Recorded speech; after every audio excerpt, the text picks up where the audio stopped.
We are in Newcastle today. We are about 2 months into filming.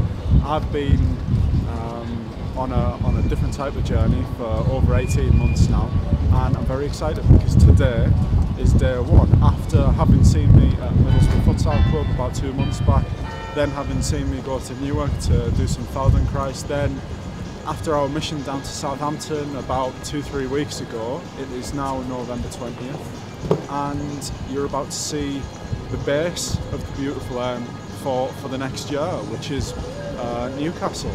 Today we're going to be visiting Connect PHC, who are the healthcare company that are going to be helping to look after me over the next year. I'm going to be meeting with one of their clinical specialists, and then I will be going to get assessed by Nick Grantham of Smart Fitness, the strength and conditioning coach that I'm going to be working with for the next year. So there's going to be a physio screening in which we're going to see if I'm fit and healthy. Then Nick's going to do a basic field fitness assessment of me to kind of plan my programme for the next year.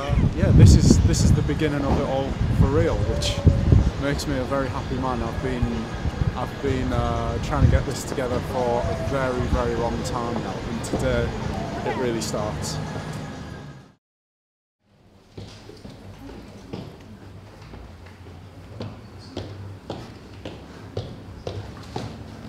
Hello there, I'm here for my 10 o'clock with Bronwyn. Okay, what's the name? Arton. Okay. Right, take a Thank you. Look at you musculoskeletally, really, just to see how your body is moving, how muscles work together. My name is Bronwyn Walton. I'm a clinical specialist physiotherapist with Connect Physical Health Centres in Gosforth.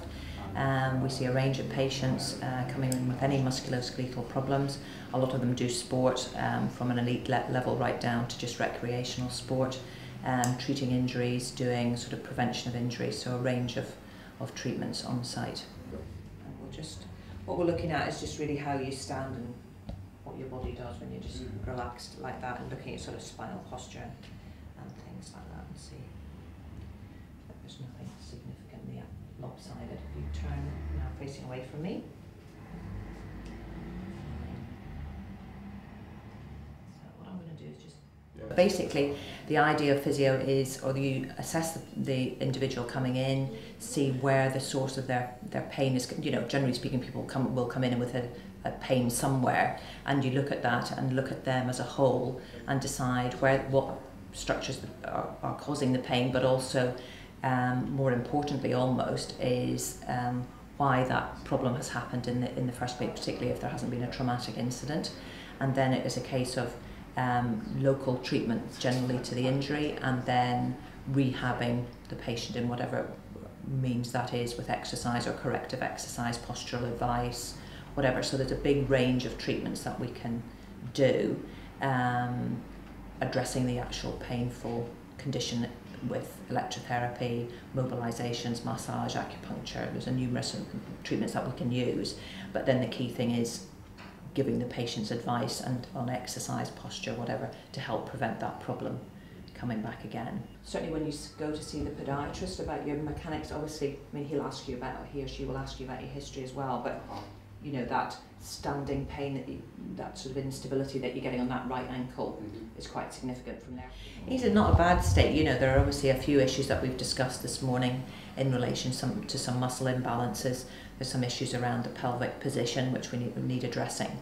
But generally speaking, not bad. There are some areas that need working on, so he's not in, you know, super 100% physical fitness, and he can just get on with it and not worry too much. There are some issues, and certainly muscle imbalances that we've seen, where some muscles aren't working as well as they should be, and other muscles are working too much and have become quite short and quite tight.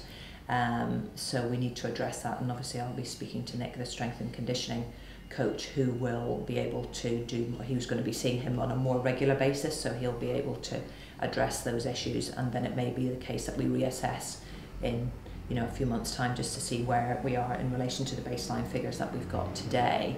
But, you know, so I would say, you know, he's probably, you know, okay, obviously, to keep training, etc. But there are some issues with that. If we address those, hopefully, performance-wise, he should see an improvement with that. And just let your left leg do whatever it wants to do. So what we're looking at here is quite a nice test, because it looks at a number of different muscle groups. It looks at the muscles on the front of the hip, looks at what's called your ITB, which is the muscle down the side, and also a muscle called the rectus femoris that comes down the front here. Now, what we look at, in an ideal world, your legs should hang at about 90 degrees there. So it's quite, you've got a lot of tension going on in the front here. Also, it's not too bad, but you are sitting up a little bit here, which tells me that you're quite tight at the front of the hip as well, and a little bit tight on the outside. I think it probably sits there. All sports carry a risk. They don't have the same contact element as, say, something like rugby. But obviously, it's a high demand sport because they're playing on such a regular basis and they're up and down, it's high intensity activity for that 90 minutes. So, and then the pressure is on, particularly on the elite players, to be there in the next game, and whether that's the following weekend or a midweek game. And I think it's when fixtures sort of back up, I think that's when the sort of pressure is really on. If you've got, Saturday game, midweek game, an international game, this kind of thing. And I'm sure, I don't know, but I suspect there are probably a lot of players playing with little niggles that are just being sort of carried through. Obviously significant things need to take time out, but I think it perhaps doesn't need as, more physio than any other sport at that level, but certainly they are vulnerable from the contact side of it. Although obviously it shouldn't be a contact sport, but the contact does come into it, and also from just the cardiovascular and muscle activity at the level that they have to sustain through that 90 minutes. I mean, I think it's a brave project for him to do. I can only comment on him musculoskeletally, and I'm sure we can get him better, musculoskeletally, but I have no idea what he's like from a skill as a football player, and I think obviously that's the key thing, that you can be musculoskeletally perfect, but if you can't play the sport, or you can't, you don't show the potential to be able to play at the level that these other guys that are doing it already can, then it's going to be difficult for him to make it. But as I say, I can't honestly comment on that because I haven't seen him with football at his feet or anything like that. But I think it's a brave thing to do. It'll be an interesting project just to see how, where he's at in a year down the line.